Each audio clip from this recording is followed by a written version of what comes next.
खान साहब अगर ये भी गौर कर लेते जब वो इक़्तिदार में थे कि उनके साथ कितने चोर और डाकू हैं। IMF के साथ आपके मुआहदे जो हैं कभी होते हैं कभी नहीं होते, एक दिन आती है हो रहा है, अगले दिन आप उनको आंखें दिखाते हैं। हर मोड़ पे मैंने कोशिश की अपनी क़यादत को समझाने की कि जो रास्ता हमने इख्तियार किया है वो रास्ता ठीक नहीं है। पार्टी को जमहूरी पार्टी बनाऊंगा, पार्टी के फैसले में डिक्टेटर बनकर नहीं करूंगा। तहरीक इंसाफ का मशहूर ये है कि फलां करप्ट है, फलां डाकू है, फलां चोर।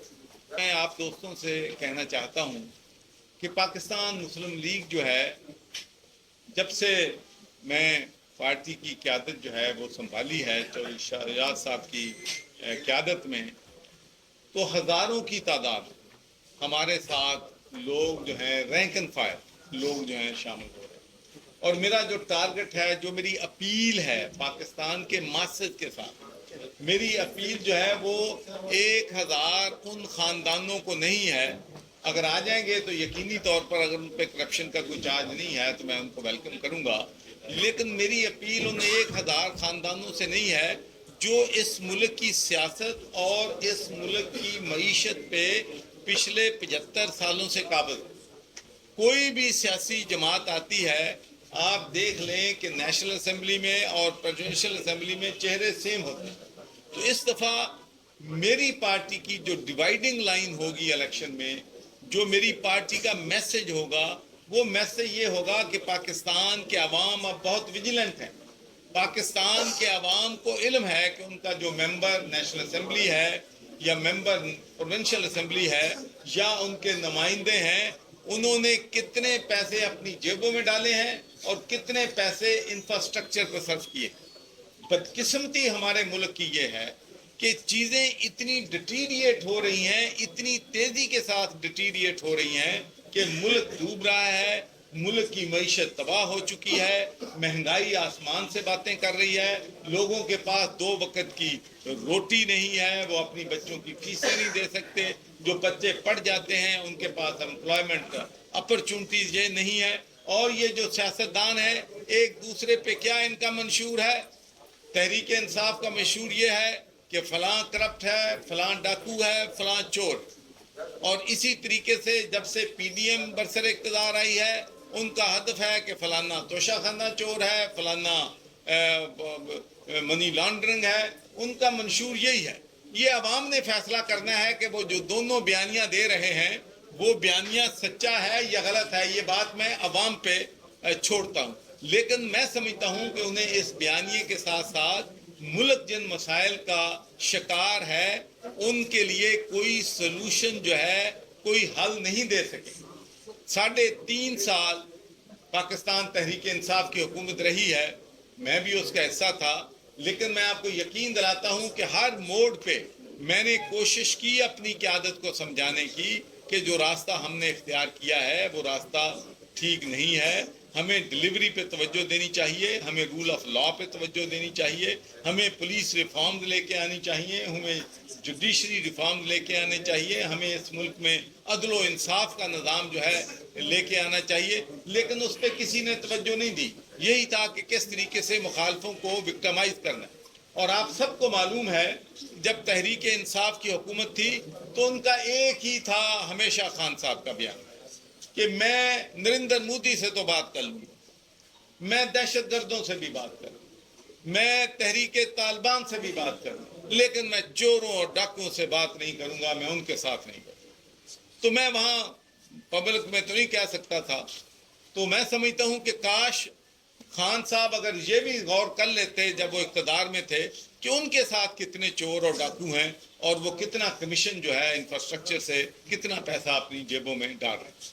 तो अब PDM की हुकूमत आई है, ये कहते हैं जी हम तो रियासत बचाने आए हैं जी, हम तो सियासत तो अपनी कुर्बान कर देंगे, रियासत को बचाएंगे। भाई चंगी रियासत उसी बचाइए कि लोगों को जड़ी 2 वक्त की थोड़ी बहुत ही सहूलत सी वो भी खत्म हो गई है। लोग जो है मुश्किलात का शिकार है। आपका डॉलर जो है जिसको आपने 190 से 180 से 150 पे लेके आना था, اس کو آپ نے 325 روپے پہ لے گئے ہو۔ IMF کے ساتھ آپ کے معاہدے جو ہیں کبھی ہوتے ہیں کبھی نہیں ہوتے، ایک دن آتی ہے ہو رہا ہے، اگلے دن آپ ان کو آنکھیں دکھاتے ہیں، معاہدہ کرتے ہیں، پھر توڑتے ہیں۔ کوئی آپ کی ڈائریکشن نہیں ہے، کوئی آپ کی سمت نہیں ہے، کوئی آپ کے پاس پالیسی نہیں ہے۔ تو میں سمجھتا ہوں کہ دونوں نے، PDM نے بھی اور تحریک انصاف نے بھی، پاکستان کے عوام کی جو ایکسپیکٹیشنز ہیں، جو امیدیں ہیں، ان پہ پورے نہیں اترے ہیں، اور انہوں نے اس قوم پر جو ہے بجلی بند کر گرے ہیں۔ اس قوم کے مسائل جو ہیں وہ حل کرنے میں بری طرح جو ہیں وہ ناکام۔ تو اس لیے میں پاکستان کے کسانوں کو، پاکستان کے مزدوروں کو، پاکستان کے پسے ہوئے طبقات کو یہ دعوت دیتا ہوں کہ بھائی، یہ لوگ جو 200 کنال کے گھروں میں رہتے ہیں، ان کو غریب کے دکھ کی علم نہیں ہے۔ ان کو اس وقت پتا ہوگا۔ میں آپ کو ایک مثال دیتا ہوں کہ میں ایک ٹی وی انٹرویو میں تھا جس میں مسلم لیگ کے، یہ میں اس وقت برطانیہ میں ممبر آف پارلیمنٹ تھا، تو انہوں نے مجھے بتائیں جی حل کیا ہے۔ میں نے کہا جی میں ایک تجویز کرتا ہوں کہ یہ جو ہمارے نیشنل اسمبلی کے ممبرز ہیں یا پروونشل اسمبلیز کے ممبر ہیں، یہ 3 دن جائیں ہر مہینے، اور جو غریب ترین بستیاں ہیں جہاں پر مچھر لوگوں کو کاٹتا ہے، جہاں کا پانی پینے سے ڈائریا ہوتا ہے، لوگ بیمار ہوتے ہیں، وہ جائیں ان کے گھروں میں رہیں، تاکہ ان کو پتہ چلے کہ غریب کی زندگی جو ہے وہ کیسے گزرتی ہے، اور غریب جو ہے کس مشکل حالات میں اپنا گزارا کرتا ہے۔ اور کہنا یہ چاہتا ہوں کہ غریب کا دکھ اسے معلوم ہوتا ہے جو غریبوں میں رہتا ہے۔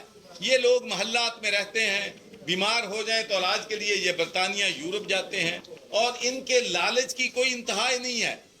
ان کے جو پیٹ ہیں وہ کنویں کی مانند ہیں کہ جتنا مرضی اس میں ڈھالا جائے ان کے پیٹ نہیں بھرتے ہیں، ان کا لالچ ختم نہیں ہوتا ہے۔ تو میں سمجھتا ہوں کہ ہمیں ضرورت ہے، وقت آ گیا ہے کہ متوسط گھرانے کے جو لوگ ہیں، ورکنگ کلاسز کے لوگ ہیں، میں ان کو دعوت دیتا ہوں کہ آئیں، ہمیں جوائن کریں۔ میں آپ کو یقین دلاتا ہوں کہ میں اپنے کارکنوں کو، اپنے ورکرز کو عزت دوں گا، ان کو اقتدار میں حصہ دار بناؤں گا، پارٹی کو جمہوری پارٹی بناؤں گا، پارٹی کے فیصلے میں ڈکٹیٹر بن کر نہیں کروں گا۔ یہ مشاورت پہ، گراس روٹس لیول پہ فیصلے ہوں گے، اور ہر لیول پہ خواتین جو ہیں ان کو نمائندگی دیں گے۔ ایتھنک منارٹی سے جو قائد اعظم محمد علی جناح نے 11 اگست 1947 میں یہ وعدہ کیا تھا کہ اب پاکستان بن چکا ہے، آپ اپنے مندروں میں، آپ اپنے گرجا گھروں میں، آپ اپنی مسجدوں میں جس طریقے سے بھی عبادت کرنا چاہیں کریں، یہ پاکستان سب کا ہے، اور آپ سب اس ملک کے باشندے ہیں، اور اس ملک میں آپ کے پاس ایکول رائٹس ہیں۔ تو ہم